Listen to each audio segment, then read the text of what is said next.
अस्सलाम dear class, I hope you all are doing wonderful.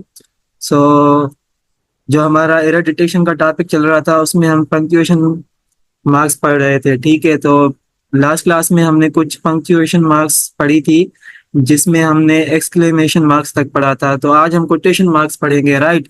तो quotation marks के हम रूल देखेंगे कि कोटेशन मार्क्स हम कहाँ कहाँ यूज करते हैं।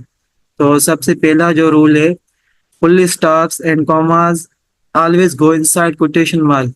अच्छा, हम जब कभी भी कोटेशन मार्क्स लगाएंगे तो हमने ये ख्याल करना है कि लाइक जो हम फुल स्टॉप या कॉमा लगाते हैं वो कोटेशन मार्क्स के अंदर आएंगे। ठीक है, हम कोटेशन मार्क्स से बाहर नहीं लगा सकते। फॉर सपोज ये एक एग्जांपल मिला हुआ है, she said you need to hurry up. तो इधर आप देख रहे हैं कि फुल स्टॉप जो है वो कोटेशन मार्क्स के अंदर है, ना कि बाहर। तो ये ख्याल रखना है इसमें, सही है। Number second rule is that the placement of question marks with quotes follows logic. If a question is in quotation marks, the question mark should be placed inside the quotation marks. अच्छा, इसमें दो case मिले हुए हैं। Like हम example देखते हैं तो समझ जाएंगे। Like she asked will you still be my friend. तो आपने इधर देखा कि कोटेशन मार्क्स के अंदर जो क्वेश्चन मार्क आ रहा था वो हमने लगाया हुआ है। ठीक है, जबकि जो हमारा दूसरा सेंटेंस है, do you agree with the saying all's fair in love and war. तो इधर आप देख रहे हैं कि क्वेश्चन मार्क जो है हमारा वो कोटेशन के बाहर, कोटेशन मार्क्स के हमने बाहर लिखा हुआ है। जबकि हमने पहले रूल में पढ़ा कि भाई जो कॉमा होगी या फुल स्टॉप होगा या क्वेश्चन मार्क होगा वो हम हमेशा कोटेशन मार्क्स के अंदर लगाएंगे। बट इधर थोड़ा डिफरेंस है according to the logical coherence of sentence. For suppose if the quote is a question, the question mark goes inside the quotation marks because the quote itself is asking a question, right? For suppose in this example we can see she asked will you still be my friend. Here the quote will you still be my friend is a question itself, so the question mark goes inside the quotation mark, right? जबकि हम दूसरा sentence देखते हैं, like the whole sentence is a question, but the quote is not. The question mark goes outside the quotation marks because the sentence, not the quote, is asking the question. For suppose, do you agree with the saying all's fair in love and war? Like इसमें दो माना sentence मिले हुए हैं, कामा के साथ हमने वो अलग किए गए हैं। ठीक है, तो पहले हम देख रहे हैं कि भाई जो क्वेश्चन मार्क पूछा गया है वो जो हमारा पहला सेंटेंस लिखा हुआ है कामा से पहले, तो उसको हमने देखना है हमेशा। तो हम उसको देखकर जो कोटेशन मार्क्स है उसके बाहर हमने क्वेश्चन मार्क को लगाया हुआ है, राइट। तो इधर तो इटसेल्फ जो हमारा कोटेशन मार्क के अंदर जो सेंटेंस था वो क्वेश्चन था, तभी हमने क्वेश्चन मार्क को अंदर पुट किया कोटेशन मार्क से। बट इस केस में थोड़ा डिफरेंस है, सही है। सो moving ahead, when you have a question outside quoted material and inside quoted material, use only one question mark and place it inside the quotation mark, right? तो इधर क्या कह रहा है कि भाई जब किसी भी सेंटेंस में ना दो क्वेश्चन मार्क, लाइक दो क्वेश्चन पूछे गए हों, लाइक आप अगर ये एग्जांपल देखें, डिड शी से मे आई गो, तो ये दोनों क्या क्वेश्चन को ही शो कर रहे हैं। तो हमने दो अलग से क्वेश्चन मार्क नहीं लगाने, बल्कि क्वेश्चन मार्क हमेशा कोटेशन मार्क के अंदर जो क्वेश्चन पूछा गया है हम वहां लगाएंगे, सही है। what rule number 4 suggests us, like use single quotation marks for quotes within quotes। अच्छा, ये थोड़ा रूल मजे का है कि भाई इसमें कह रहा है जब हम कोटेशन मार्क्स लगाते हैं, फॉर सपोज उसके अंदर अगर कोई कोटेशन मार्क्स हमें जुमले में लगानी है तो वो सिंगल लगाएंगे, ना कि डबल, सही है। ये आपने ख्याल रखना है। Rule number 5 is use quotation marks to set off a direct quotation only. For suppose, when will you be here? He asked. He asked when you will be there. Right? अच्छा, कुछ rule number 6 में क्या बता रहा है? Do not use quotation marks with quoted material that is more than 3 lines in length. अच्छा, quotation marks हमने तब लगानी होती है जब के जो जुमला हमने लिखा है वो इतना लंबा ना हो। 3 जो हमारी लाइन्स है उसके उसकी जो लेंथ हो 3 लाइन से ज्यादा ना हो, तभी हम कोटेशन मार्क्स लगाते हैं। सही है। अच्छा, दूसरी पंक्चुएशन मार्क मिली हुई है पैरेंथेसिस, जिसमें ये आप अगर मैथमेटिकली हम इसको देखें तो ये एक स्मॉल ब्रैकेट है, राइट। तो इंग्लिश में पैरेंथेसिस इसको कहते हैं पंक्चुएशन मार्क के टॉपिक में। अच्छा, रूल में क्या बता रहा है, use parenthesis to enclose words or figures that clarify or are used as an insight. For suppose I expect $500। तो इधर हमने फिगर्स में जो में लिखा हुआ है वो हम पैरेंथेसिस में बता रहे हैं।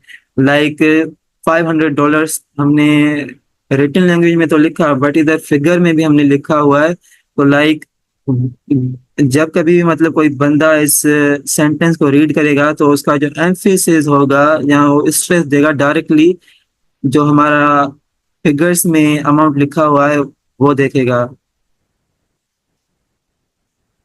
ठीक है। In the next example, he finally answered that he did not get the question. अच्छा, ये ना हम स्पीकिंग में नहीं पढ़ते हैं। ठीक है, लाइक ये पैरेंथेसिस के अंदर लिखा हुआ है after taking 5 minutes to think.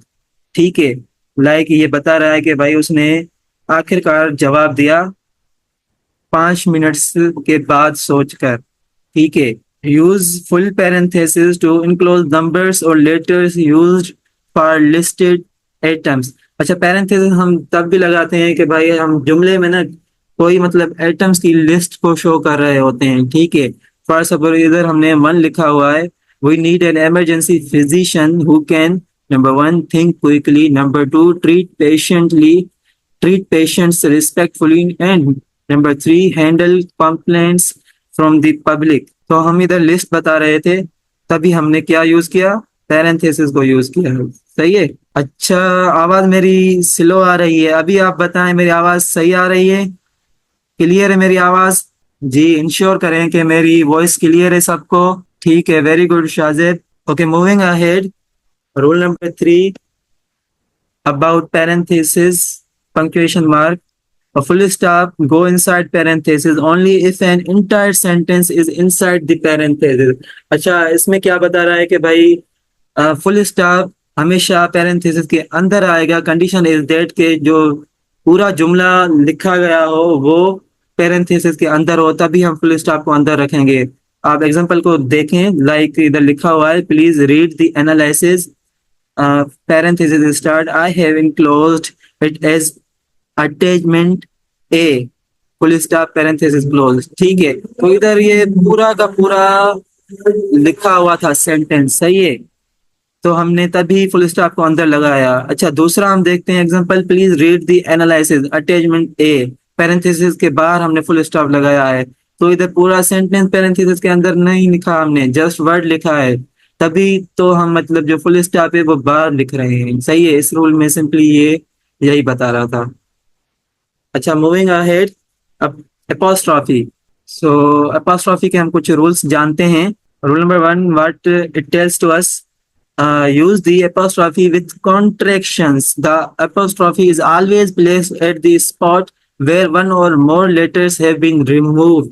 अच्छा, कॉन्ट्रैक्शंस का आपने कभी टॉपिक पढ़ा है अपनी स्कूलिंग में? कॉन्ट्रैक्शन हम किसे कहते हैं? Is any idea? जी। अच्छा, शाजिब वाज सेइंग कि no sir, Shamshad was also saying no sir. अच्छा, सिंपली हम कॉन्ट्रैक्शन उसे कहते हैं कि कोई वर्ड लिखे गए हो उनको हम सिंपल करके लिखें, लाइक उसको शॉर्ट करके लिखें तो हम कॉन्ट्रैक्शन उसको बोलते हैं। लाइक उसको शॉर्ट वर्डिंग में हम लिखते हैं। जैसे फॉर सपोज आई एम लिखते हैं तो उधर क्या लिखते हैं हम, पूरा आई और ए एम। अगर इसको हम कॉन्ट्रैक्शन में चेंज करें तो कैसे लिखेंगे, आई एम, और पढ़ेंगे भी वैसे ही, आई अपॉस्ट्रॉफी एंड एम। तो इसका जो ओरिजिनल वर्जन होगा वो तो होगा आई एम, बट जो हम कॉन्ट्रैक्टेड वर्जन इसका देखेंगे वो क्या होगा, आई एम। जैसे इस एग्जांपल में मिला हुआ है डोंट, isn't, तो ये don't बेसिकली do not को शो कर रहा है और isn't बेसिकली is not को शो कर रहा है। ठीक है, जैसे you are right लिखा हुआ है, जैसे इधर लिखा हुआ है she is a great teacher, तो इधर ये जो अपॉस्ट्रॉफी है वो बेसिकली इज को शो कर रही है, तो इसको ही हम कॉन्ट्रैक्शन कहते हैं। ठीक है, डू नॉट को हम डोंट पढ़ते हैं, तो इसको हमने अपॉस्ट्रॉफी की हेल्प से कॉन्ट्रैक्ट किया, ठीक है, छोटा किया, तो इसको हम क्या बोलेंगे, ये इसकी कॉन्ट्रैक्शन हो गई। इसका ओरिजिनल जो वर्जन होगा वो डू नॉट होगा, जबकि कॉन्ट्रैक्टेड वर्जन होगा वो डोंट होगा। सही है। Okay, moving ahead, use the apostrophe to show possession, place the apostrophe before the s to show singular possession. For suppose one boy's head, one child's head, ठीक है। अब इधर ना पोजीशन को शो कर रहा है, पोजीशन क्या हम किसे कहते हैं, इज एनी आइडिया पोजीशन की मीनिंग क्या है, उर्दू में या इंग्लिश में या सिंधी में या सराइकी में, जिसमें आप बताएं मुझे। नुक्ता हम पॉइंट को कहते हैं, ना कि पोजीशन को। शाजेब अहमद, एक्चुअली पोजीशन माल की दिखाना, exactly Aqsa, you are correct. Possession is basically the state of having or we can say controlling something, किसी चीज पर अपना हक जतलाना, मालकी दिखाना, जैसे अक्सा ने बताया है चैट बॉक्स में, तो उसको हम पोजीशन कहते हैं। फॉर सपोज इस क्वेश्चन में आई मीन इस रूल में क्या बताया हुआ है, वन बॉयज हेड, तो इधर हमने अपॉस्ट्रॉफी दी है बॉयज के साथ, तो इधर जो हेड है that only belong to one boy, तो इधर वो क्या पोजीशन शो कर रहा है, सिंगुलर पोजीशन शो कर रहा है। ठीक है, किसके साथ, बॉय के साथ, तो इधर क्या है, one child head means that particular head is only belong to one child, right. अच्छा, इधर दूसरा मिला हुआ है, names ending in S or an S sound are also required to have the second S added, या इसमें बता रहा है कि भाई जब एस की साउंड में हम लास्ट में एस लिखा हुआ वो लेटर, तब भी हम एस लगाएंगे, क्या, सिंगुलर पोजीशन को दिखाने के लिए। तो इधर मिला हुआ है Mr Jones golf clubs, Mr Lees's Lacey's books, name is Lees. ठीक है, तो इधर बेसिकली हमें क्या बता रहा है, if a name ends with S और makes an S sound, you still add S to show possession. For suppose Mr Jones golf clubs written over there is basically the golf clubs belongs to Mr. Jones, right? और जैसे इसमें books लिखे गए हैं, तो ये इस particular lease बंदे के ही होंगे, इसके साथ बिलोंग कर रहे होंगे, तो उसके साथ मतलब वो पोजीशन को शो कर रहा है। सही है। इन शॉर्ट अगर मैं बताता चलूं कि even if the name ends in s, you add another s to make it clear that something belongs to that particular person. सही है। Okay, moving ahead. Rule number 3, what it tells to us: use the apostrophe where the noun that should follow is implied. For suppose this was his father's, not his jacket. ठीक है, this is self-explanatory. No need to further explain it. To show, rule number 4 suggests us to show plural possession, make the noun plural first, then immediately use the apostrophe. अच्छा, यही same जो हमने singular position का rule पढ़ा उसकी तरह से ये, तो इधर ये जो दो हेड मिली हुई हैं, दो बॉयज मिले हुए हैं, जो हेड मिली हुई है, तो ये पर्टिकुलर दो हेड जस्ट उन दो बॉयज के ही साथ बिलोंग कर रही होंगी। सही है। तो same as we discussed in singular possession, right. With a singular compound noun show possession with s at the end of the word. First, suppose my mother-in-law's head. Rule number 6, what it tells to us: if the compound noun is plural, form the plural first and then use the apostrophe. अच्छा, इसमें बता रहा है कि भाई जब compound noun होगा तो हमने पहले उस कंपाउंड नाउन को प्लूरल फॉर्म में चेंज करना है, देन हमने एपोस्ट्रॉफी लगानी है। ठीक है, इधर फॉर सपोज एग्जांपल मिला हुआ है, my two brothers in laws heads.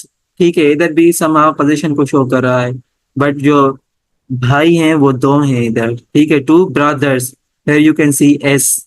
Okay, moving ahead, use the apostrophe and s after the second name only if two people possess the same atom. ठीक है, it is self-explanatory. We can read the example. Sarah's and Amna's job contracts will be renewed next year. It simply shows a separate ownership between those two girls. Okay, rule number 8 suggests us never use an apostrophe with possessive pronouns like his, hers, its, theirs, ours, yours, whose. They already show possession, so they do not require an apostrophe. ठीक है, तो example हम देखते हैं, this book is hers not yours. तो इधर हमने apostrophe नहीं लगानी पजेसिव प्रोनाउंस के साथ, बिकॉज ये ऑलरेडी पोजीशन को शो कर रहे होते हैं। ठीक है, अगर इनकरेक्ट एक हम वर्ड देखें लाइक सिंसियरली यूअर्स, तो ये गलत है। ठीक है, एरर डिटेक्शन में ये पूछ सकते हैं कि भाई इसमें से एरर फाइंड करें, तो मिला हुआ होगा सिंसियरली यूअर्स और सिंसियरली यू यूअर, और उसके एस से पहले हमने एपॉस्ट्रॉफी लगाई हुई है, तो इस दोनों में से जो करेक्ट होगा वो यूअर्स होगा जिसमें एपॉस्ट्रॉफी नहीं होगी। ठीक है, तो ये पूछ सकते हैं टेस्ट में। अच्छा, मूविंग अहेड, हाइफन। हाइफन का हम यूज जानते हैं to check whether a compound noun is two words, one word, or hyphenated. You may need to look it up in the dictionary. If you cannot find the word in the dictionary, treat the noun as separate word. For suppose, eyewitness, eye shadow, eye opener. अच्छा, इसमें ना somehow ये rule में बता रहा है कि आपने somehow डिक्शनरी में जाकर क्रॉस चेक करना होता है। एनीवेज, ये जो मैं आपको पंक्चुएशन मार्क्स पढ़ा रहा हूँ, इसमें से बेसिकली तकरीबन 5 या 6 आ सकते हैं ड्यूरिंग योर टेस्ट। बाकी जो ये हम पढ़ रहे हैं ना, हाइफन हो गया या दूसरी हमने कुछ पढ़ी, तो वो नहीं देते। ज्यादातर उनका फोकस होता है एनटीएसपी की टेस्ट में। अगर पंक्चुएशन मार्क्स से कोई एरर डिटेक्शन में सवाल देते हैं, तो वो कॉमा हो गई, एक्सक्लेमेशन मार्क हो गया, ठीक है, कोटेशन मार्क्स हो गई, लाइक जो हम कॉमनली मतलब यूज करते हैं ना अपनी रिटन लैंग्वेज में, वो दे रहे होते हैं। सही है, वैसे इनकी भी हमें नॉलेज आनी चाहिए। सेकंड नंबर रूल में हमें क्या बता रहा है कि hyphenate all compound numbers from 21 to 99. For suppose the teacher had 32 children in her classroom. Only 21 of the children were bilingual. तो इधर कंपाउंड नंबर्स को हम जब लिखेंगे in our written language, either in our spoken language, तो हम क्या लिखेंगे, 20 और 1 के बीच में हमने हाइफन देना होता है। सही है, hyphenate all spelled out fraction. अच्छा, हम जब भी लैंग्वेज में फ्रैक्शन लिखते हैं तो कैसे लिखते हैं, you need 1/3 of a cup of sugar for that recipe. ठीक है, तो इधर 1/3 हमने लिखा हुआ है, बीच में हाइफन दिया गया है। ठीक है, अगर हम हाइफन नहीं देंगे तो ये फ्रैक्शन को शो नहीं करेगा।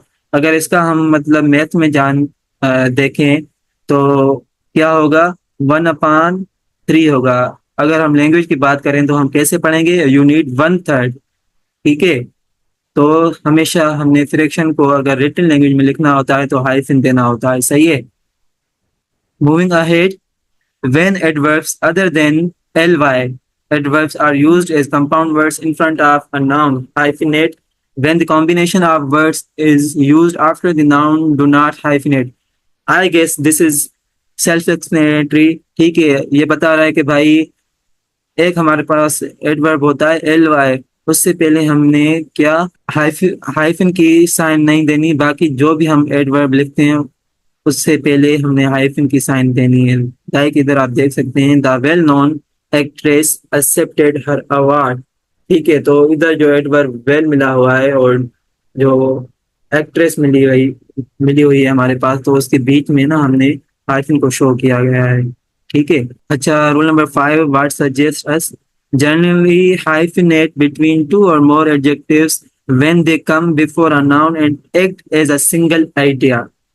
ठीक है, अब हमने हाइफिनेट को कैसे लिखना है, कैसे लगाना है इस रूल में, जब हम 2 या 2 से ज्यादा एडजेक्टिव्स की बात कर रहे होते हैं बट वो आइडिया एक को शो कर रहे हैं, तो हमने हाइफन लगाना होता है। फॉर सपोज इधर लिखा हुआ है फ्रेंडली लुकिंग मैन, वैसे अगर हम देखें तो फ्रेंडली और लुकिंग लाइक ये एडजेक्टिव दो अलग एडजेक्टिव हैं, बट आइडिया एक का ही शो कर रहा है। लाइक ये दोनों खुसूसियात एक ही मेन में पाई जा रही है, तो हमने हाइफन लगाया है इधर। ठीक है, compound adjective in front of a noun.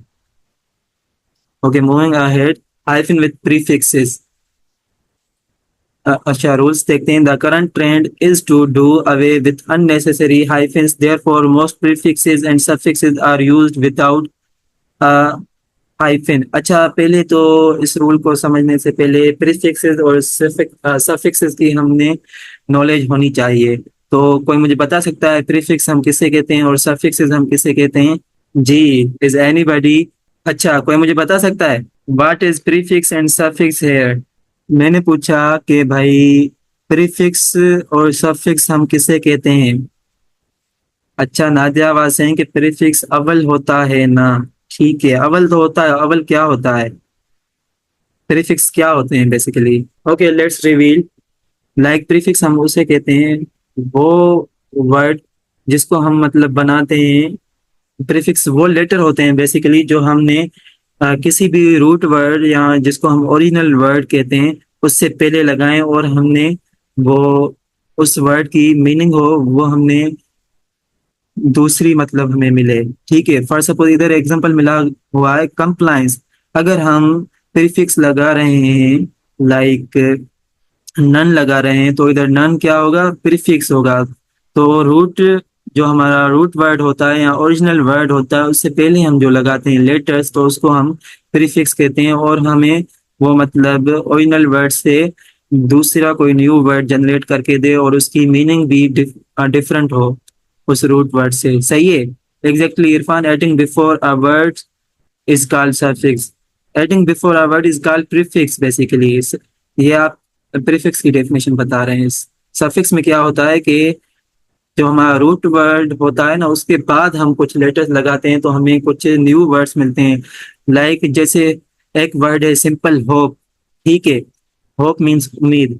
ठीक है, अगर होपफुल में कहूँ तो इधर जो फुल आया लेटर FUL, तो वो मैंने क्या लगाया? उस रूट वर्ड के बाद लगाया, तो क्या हो गया? होपफुल। एक हमें दूसरा वर्ड मिल गया, तो हम इसको क्या कहेंगे? सफिक्स कहेंगे। सफिक्स वो लेटर होते हैं जो हम किसी ओरिजिनल वर्ड के बाद लगाते हैं, और जो हमारे प्रीफिक्स होते हैं वो हम हमारे वो लेटर्स होते हैं जो हम किसी ओरिजिनल वर्ड या रूट वर्ड से पहले लगाते हैं। प्रीफिक्सेस कौन से हो सकते हैं? नन हो गया, अन हो गया, हिम हो गया, ये हमारे प्रीफिक्स हो गए। सफिक्सेस क्या हो सकते हैं? लेस हो गया, नेस हो गया, फुल हो गया, कुछ और भी हैं। ठीक है, तो सिंपली इधर क्या कह रहा है कि भाई the current trend is to do away with unnecessary hyphen, therefore most prefixes and suffixes are used without a hyphen. अच्छा, आजकल की जो हमारी इंग्लिश है ना, दिन ब दिन इंग्लिश एडवांस होती जा रही है, तो इधर ये कह रहा है कि भाई कुछ हमारे प्रीफिक्स होंगे तो उससे पहले ना हमने कोई भी हाइफन वगैरह नहीं लगाना। ठीक है, वो हम ऐसे ही शो करते हैं। लाइक नॉन कंप्लायंस हो गया, सेमी कॉन्शियस हो गया। अच्छा, इधर फिर हमें क्या लगाना है? हाइफन लगाना है। ठीक है, hyphen at prefixes when they come before proper noun. अच्छा, इधर एक कंडीशन है ना, जब कभी भी हम मतलब प्रोनाउन प्रॉपर नाउन की बात करेंगे तो हमने क्या लगाना है? प्रीफिक्स लगाने से बाद हमने उस प्रॉपर नाउन ऑन जो हमने प्रीफिक्स यूज किए उसके बीच में हम हाइफन लगाएंगे। लाइक हमारा जो इधर ओरिजिनल वर्ड था या जिसको हम रूट वर्ड कहते हैं वो था अमेरिकन। अगर हमने अन लगाया तो क्या हो गया? अन अमेरिकन। सही है।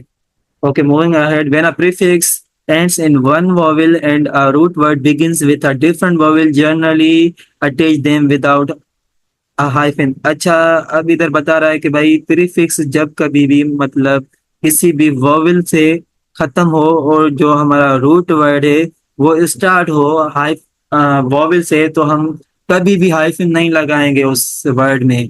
जैसे इधर मिला हुआ है एंटी एयरक्राफ्ट। अच्छा, एंटी इधर इसका प्रीफिक्स है, एयरक्राफ्ट हमारा ओरिजिनल वर्ड है या जिसको हम रूट वर्ड कहते हैं, सही है। तो इधर आप देख सकते हैं कि एंटी में लास्ट में क्या आ रहा है, आई आ रहा है, जो कि हमारा वोवेल है, ठीक है। प्रीफिक्स के लास्ट में जो लेटर मिला हुआ है हमारा, वो आई मिला हुआ है, जो कि वोवेल है। और जो हमारा रूट वर्ड है या जिसको हम ओरिजिनल वर्ड कहते हैं, वो था एयरक्राफ्ट, तो उसमें भी वोवेल आ रहा था। तो ये कह रहे हैं कि भाई हमने जब कभी भी मीन्स प्रीफिक्स के आखिर में वोवेल आएगा और रूट वर्ड के शुरुआत में वोवेल आएगा, तो हमने हाइफन नहीं लगाना, सही है। जैसे एंटी क्राफ्ट हो गया, प्रोएक्टिव हो गया, इसके साथ हम हाइफन नहीं लगाएंगे, सही है। Hyphenate prefix is ending in an a or I only when the root word begins with the same letter। अच्छा, इधर फिर दूसरी कंडीशन आ गई ना। हमने पहले बात की कि भाई वोवेल पे अगर खत्म होता है प्रीफिक्स और स्टार्ट होता है जो हमारा रूट वर्ड, वो भी वोवेल पे होता है, तो हम हाइफन नहीं लगाते। बट इधर क्यों लगा रहे हैं? इधर कंडीशन ये है कि जब प्रीफिक्स के बाद जो हमारे लेटर हैं वो सेम आ जाएं, भले वो हमारे वोवेल ही क्यों ना हो, तब भी हम हाइफन लगाएंगे। फॉर सपोज इधर मिला हुआ है अल्ट्रा एम्बिशियस, तो इधर आप देख सकते हैं प्रीफिक्स का जो लास्ट लेटर है वो ए है, और जो ओरिजिनल वर्ड है और जो जिसको हम रूट वर्ड कहते हैं उसमें भी ए है, सही है। तो ये दोनों वोवेल हैं, नो डाउट, बट ये सेम है, तो हमने क्या लगाना है? हाइफन लगाना है इधर, सही है। जैसे ये हो गया सेमी इनवैलिड। अच्छा, कुछ स्टूडेंट कह रहे हैं चैट बॉक्स में कि भाई पीडीएफ मिलेगा। जी, ये पीडीएफ आपका ही है इरफान, आपको ही मिलेगा, ठीक है। After the class I will send the material, right. So हाल फिलहाल आप क्लास पे फोकस करें। अच्छा, माइट भी क्लास एंड हो जाए तो मैं दोबारा से लिंक भेजूंगा, फिर हम टॉपिक को मजीद पढ़ेंगे और आज इसको खत्म करना है, सही है। Okay, moving ahead. Prefixes and root words that result in double E apostrophe S and double O apostrophe S are usually combined to form one word. For suppose pre-employment, coordinate, exceptions, de-emphasize, co-honor। अच्छा, इधर कुछ exceptions मिली हुई होती हैं, सही है। जैसे chemistry में हम पढ़ते हैं कि भाई एक्सेप्शन के ऊपर एक्सेप्शन होती हैं, सही है। तो इंग्लिश में भी इधर इस रूल में एक्सेप्शन की बात कर रहा है। इधर प्री एम्प्लॉयमेंट हमने लिखा है, इधर कोई भी हमने हाइफन नहीं लगाया, ठीक है, बिकॉज एक हमारे पास न्यू वर्ड मिला है। या जैसे इधर हम देख सकते हैं कोऑर्डिनेट, पहले तो हमने पढ़ा कि भाई जो हम वोवेल यूज करेंगे प्रीफिक्स यहाँ ओरिजिनल वर्ड में जो कि सेम होंगे तो हमने हाइफन लगाना है एनी हाउ, बट इधर एक्सेप्शन है, हमें हाइफन नहीं लगाना, जबकि इधर हमने लगाया है हाइफन को। ये सम हाउ कंफ्यूजिंग हो सकता है आपके लिए, बट आप जो इसके रूल्स हैं उसको आप याद कर लेना और प्रैक्टिस करना बाद में। Okay, moving ahead. Word rule number 6 tells to us hyphenate all words beginning with self except for selfish and selfless। For suppose self assured, self respect, self address. अच्छा, सेल्फ के साथ हमेशा हमने हाइफन लगाना है, बट ये दो जो हमारे वर्ड मिले हुए हैं सेल्फिश या सेल्फलेस, इसके साथ हम कभी भी हाइफन नहीं लगाएंगे। बाकी जो भी आएगा उसके साथ हमने हाइफन लगाना है सेल्फ वर्ड के बाद, सही है। अच्छा, रूल नंबर 7 में हम देखते हैं use a hyphen with the prefix ex. For suppose his ex wife suit for nonsupport. अच्छा, जब कभी भी आप प्रीफिक्स एक्स यूज करेंगे तो आपने ओरिजिनल वर्ड के साथ हमेशा उसके बीच में हाइफन लगाना है, ठीक है। एक्स वाइफ हो गया, जैसे एक्स हस्बैंड हो गया, एक्स रूममेट हो गया, इस तरीके से हमने एक्स के बाद हमेशा प्रीफिक्स लगाना होता है, और प्रीफिक्स के बीच में हमने क्या लगानी होती है? हाइफन लगानी होती है, सही है। अच्छा नादिया, ये रिकॉर्डिंग मिल जाएगी, मतलब आपने जो मिस किया due to your internet connectivity, आप दोबारा से वहां से सुन लीजिएगा, सही है। Moving ahead. Use the hyphen with the prefix re only when the re means again, and omitting the hyphen would cause confusion with another word। For example, will she recover from her illness? Re does not mean again. I have recovered the sofa twice. Re does mean again, and omitting the hyphen would have caused confusion with an other word. अच्छा, इसमें क्या कह रहा है कि भाई अ, हमने hyphen लगाना होता है क्या री को शो करने में। री की जो मीनिंग होती है वो अगेन होती है, ठीक है। बट एक्सेप्शन आ जाती है, किस वर्ड्स में हम री के साथ हाइफन लगाते हैं, किस में नहीं लगाते हैं। It is because the contextual usage of that particular word, right. Okay, moving ahead. तो डैशेस में बेसिकली हम दो किस्म के डैश पढ़ेंगे, एक इन डैश हो गया। अब इन डैश क्या होता है, कैसे होता है, वो हम जानते हैं, उसका रूल जानते हैं। En in dash named for the width of a typesetter's en key is a little longer than a hyphen. It is used for span of time when you might otherwise use to, ठीक है। ये थोड़ा सा hyphen जैसे हमने पढ़ा उससे थोड़ा बड़ा होता है, ठीक है। और ये टाइम स्पेन को शो करने में मदद देता है। अगर ये हम नहीं लगाते तो हमने क्या लगाना होता है, वर्ड टू लगाना होता है। जैसे हम कहते हैं ना 5 to 3, सॉरी 5 to 10 हो गया। या जैसे हम काउंटिंग करते हैं, किसी बच्चे को कहते हैं भाई आपने काउंटिंग बतानी है 1 to 10, ठीक है। तो बेसिकली हम स्पोकन लैंग्वेज में तो 1 to 10 कह रहे हैं। अगर हम रिटन में ऐसे लिखें तब भी सही है। अगर हम ये इन डैश यूज करते हैं 1 इन डैश 10 तब भी सही है, सही है। फॉर सपोज इधर एग्जांपल मिला हुआ है the years 2001 in dash 2003, January in dash June. अगर इसको हम ऐसे पढ़ें जनवरी टू जून तब भी सही है। ईयर्स 2001 लाइक टू 2003, सही है। अच्छा, इम डैश के हम यूज जानते हैं। इम डैश हम किसे कहते हैं, an em dash is a longer than an in dash named for the width of a typesetter's em की। अच्छा, टाइप सेटर पहले जमाने में ना टाइप राइटिंग होती थी, ठीक है। ये जो हम एफिडेविट वगैरह बनवाते थे, अब भी है टाइप राइटर्स, कुछ अब भी यूज करते हैं। ये बेसिकली डिफरेंट कोड्स में यूज होती हैं, सही है। तो टाइप सेटर के पास दो कीज होती हैं, एक हो गया एन की और एक हो गया एम की। तो वो बेसिकली ये डैशेस को यूज कर रहा होता है, सही है। Don't use it just because you are uncertain about correct punctuation. In informal writing em dashes में replace commas, semicolons, colons and parentheses to indicate added emphasis and interruption or an abrupt change of thought। अच्छा, informal writing की बात हो रही है, ठीक है। Formal writing की, यहाँ अकेडमिक राइटिंग की बात नहीं हो रही। हम इनफॉर्मल राइटिंग में इन डैश यूज कर सकते हैं। वो किसको रिप्लेस करते हैं, कामास को रिप्लेस करते हैं। सेमीकॉलन्स को रिप्लेस रिप्लेस कर सकते हैं, कॉलन्स को रिप्लेस कर सकते हैं, पैरेंथेसिस को रिप्लेस कर सकते हैं। और वो क्या बताते हैं, एक किस्म का हमें एम्फेसिस बताते हैं किसी भी पर्टिकुलर थॉट के ऊपर। For suppose you are the friend, the only friend who offer to help मी।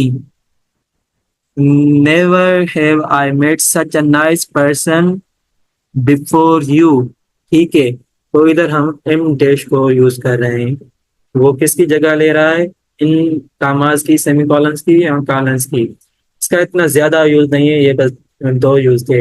इंडेश हम कब यूज करते हैं, जब किसी भी हम टाइम को बता रहे होते हैं, स्पेन ऑफ टाइम को बता रहे होते हैं, ठीक है। तो हम इंडेश यूज करते हैं। इंडेश तब यूज करते हैं, इनफॉर्मल राइटिंग में यूज करते हैं। ये इनके बदले में हम यूज करते हैं। जैसे कॉमास हमने पढ़ी थी, सेमी कॉलन्स पढ़ी थी, कॉलन्स को पढ़ा था, पैरेंथेसिस को पढ़ा था। तो अगर हम ये यूज नहीं करते तो हम एम डैश का यूज कर सकते हैं, सही है।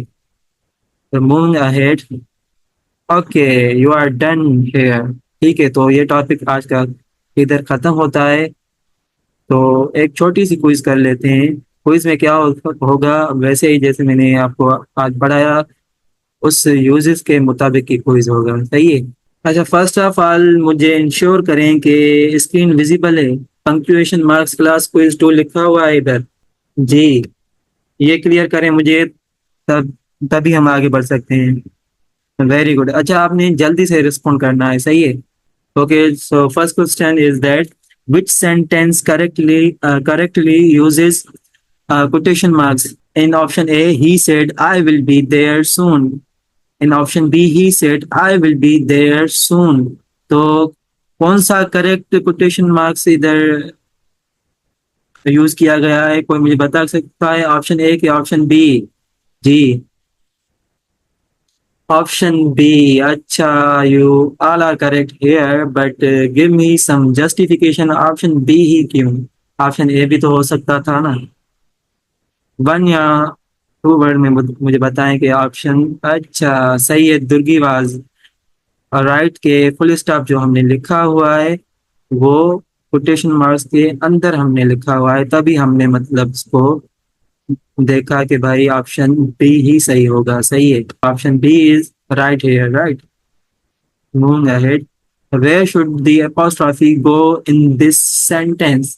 The boys' books are on the table. तो इधर apostrophe हम कहाँ दे सकते हैं? कोई मुझे बता सकता है?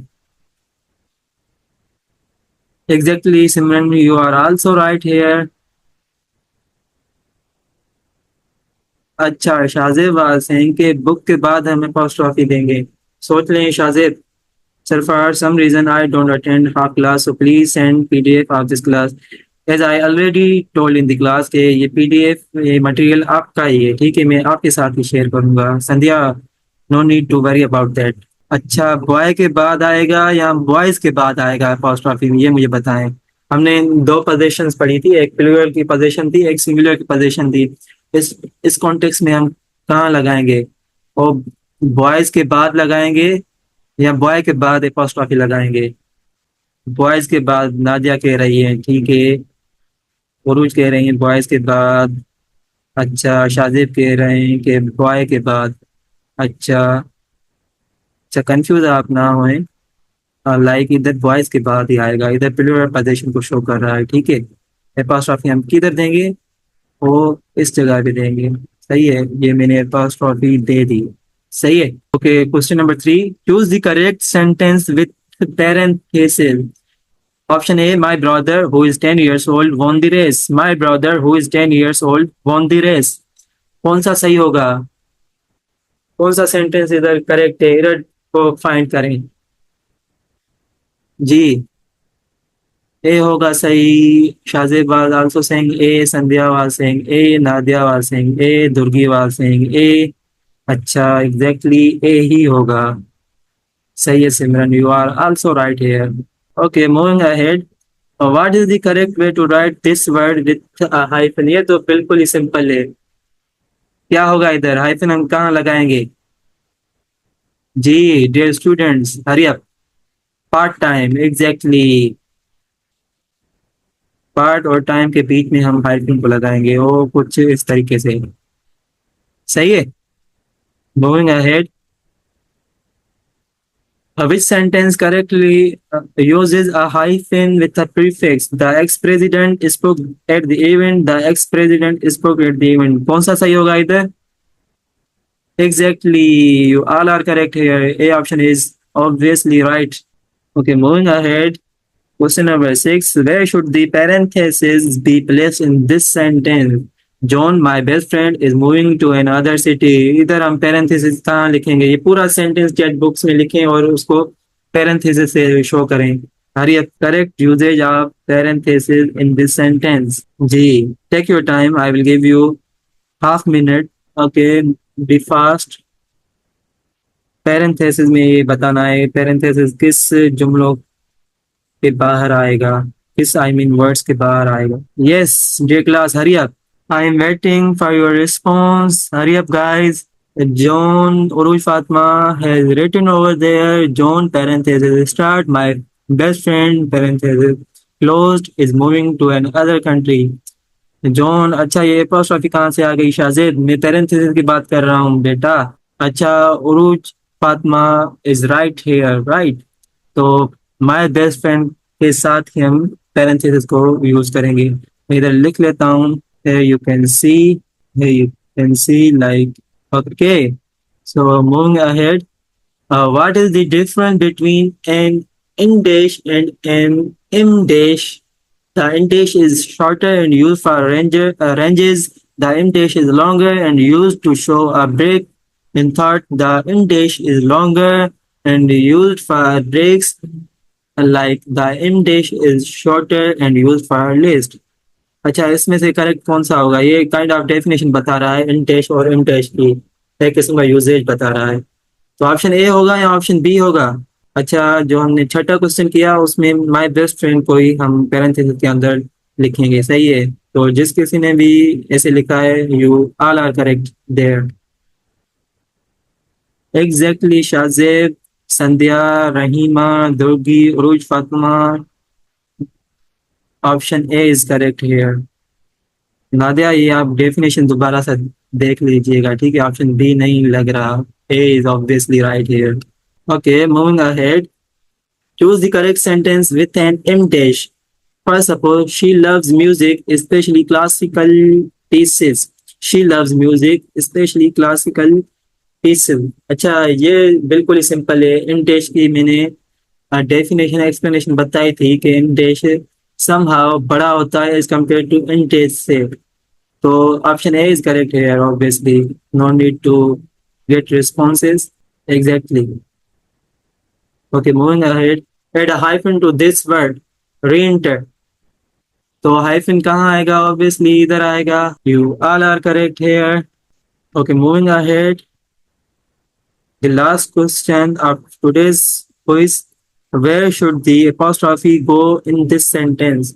अच्छा, the cat's tail is fluffy, तो इधर apostrophe कहाँ आएगी? जैसे बॉयज में था, क्या हम प्लूरल पोजीशन को शो करेंगे या इधर सिंगुलर पोजीशन को शो करेंगे? जी। अच्छा, many students were saying about singular position, right? तो सिंगुलर पोजीशन ही इधर शो होगी, तो गेट के बाद ही हम apostrophe को लिखेंगे, ना कि एस के बाद, सही है। So this was the quiz related to today's topic. I hope all things were clear today, right? अगर किसी के पास कोई भी क्वेश्चन है, he or she may ask, otherwise we will going to in today's class. Okay, I think सबको आज का topic clear होगा। तो अच्छा, ये आपको मिल जाएगा पीडीएफ वगैरह, रिकॉर्डिंग वगैरह मिल जाएगी, ठीक है? बीच में जो भी डिस्टॉर्शंस होती हैं, डिस्टर्बेंस होती हैं, तो आप हमारी रिकॉर्डिंग को सुन लीजिएगा बाद में, जहाँ से आपने मतलब क्लास ज्वाइन नहीं की थी। जी जी, I will try to upload it as soon as possible. Okay, so Allah Hafiz, take care and bye bye, dear students. We'll meet you in the next week. Take care.